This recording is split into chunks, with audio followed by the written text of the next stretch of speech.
श्री शिवाय नमस्तुभ्यम। हर हर महादेव।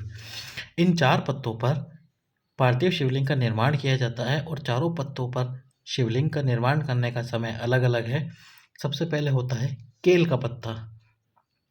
केल का जो पत्ता होता है उस पर शिवलिंग का निर्माण तब किया जाता है जब कोई विशेष तीज की तिथि पड़ रही हो, जैसे हरतालिका तीज हो, छोटी तीज हो, बड़ी तीज हो।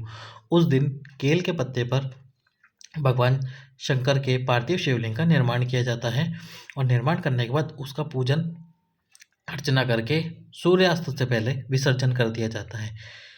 ये उपाय नारियों को अखंड सौभाग्यता देता है। जो भी नारी केल के पत्ते पर पार्थिव शिवलिंग का निर्माण करके तीज वाले दिन पार्थिव शिवलिंग का निर्माण करके उसका पूजन अर्चना करके विसर्जन कर देती है तो उसका अखंड सौभाग्य बना रहता है। उसका अखंड सौभाग्य हमेशा बना रहता है। दूसरा जो होता है वो होता है बड़ का पत्ता या वटवृक्ष का पत्ता। जो बड़ का पत्ता होता है या वटवृक्ष का पत्ता होता है, यदि आपको कोई भारी रोग ने घेर लिया है और वह रोग समाप्त होने का नाम ही नहीं ले रहा है, या फिर कोई ऐसा रोग आ गया है जिसका आपका ऑपरेशन होना जरूरी है, तो बड़ के पत्ते पर शाम को 4 से 6 बजे के मध्य पार्थिव शिवलिंग का निर्माण किया जाता है। या आप किसी भी दिन कर सकते हैं। पार्थिव शिवलिंग का निर्माण करने के या यदि आप कोई ऑपरेशन के लिए जा रहे हैं तो उससे पहले बड़ के पत्ते पर पार्थिव शिवलिंग का निर्माण करके उसकी पूजन अर्चना करके सूर्यास्त से पहले उसका विसर्जन कर दीजिए। यदि आपका ऑपरेशन भी होगा तो बाबा उस ऑपरेशन को टाल देगा, और यदि कोई छोटा रोग होगा तो बाबा उस छोटे रोग को भी समाप्त कर देगा। ये होता है दूसरा पत्ता, जो कि होता है बड़ का पत्ता। अब तीसरा जो पत्ता होता है पीपल का पत्ता। पीपल का जो पत्ता होता है इस पर जो शिवलिंग का निर्माण किया जाता है वो किया जाता है सुबह 10 से लेके 12 बजे के बीच ही पीपल के पत्ते पर शिवलिंग का निर्माण किया जाता है।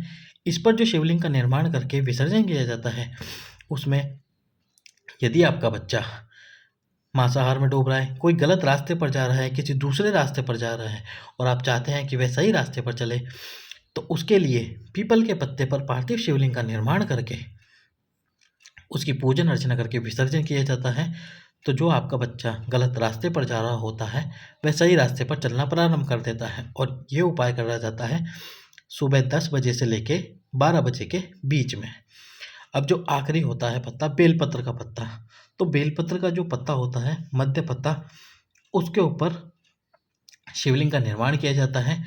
वैसे तो आप किसी भी दिन बेलपत्र के पत्ते पर पार्थिव शिवलिंग का निर्माण करके कर सकते हैं, किसी भी दिन।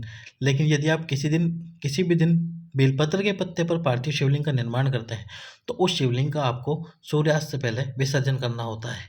लेकिन यदि आप सावन के महीने में शिवलिंग का निर्माण कर रहे हैं या फिर जो हर महीने शिवरात्रि आती है उस पर पार्थिव शिवलिंग का निर्माण कर रहे हैं बेलपत्र के पत्ते पर, तो आप रात्रि भर पार्थिव शिवलिंग को अपने घर में रख सकते हैं।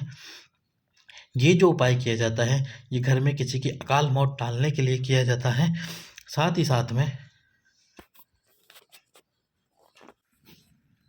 यदि आप कोई नया व्यापार करने जा रहे हैं, कोई नया कार्य शुरू करने जा रहे हैं, धन की प्राप्ति नहीं हो रही, तो बेलपत्र के मध्य वाले पत्ते पर शिवलिंग का निर्माण करके उसकी पूजन अर्चना करके उसका विसर्जन किया जाता है।